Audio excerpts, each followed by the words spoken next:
विजु जनता दल आज इस्तीफा देली नवीन बाबू चिठी लिखिदेली मो कारण भी से जन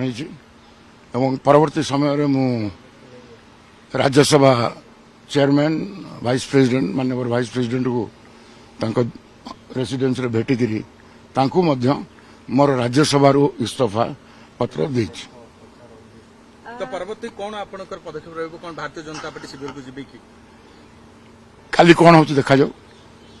टिके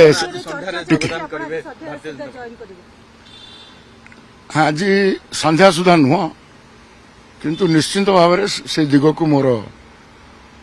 विचार रही मते से प्रकार आश्वासना मिली से दलर एकदम जे मुख्य एवं से दृष्टि भावुची विजु जनता दल रे मोर भविष्य नहीं।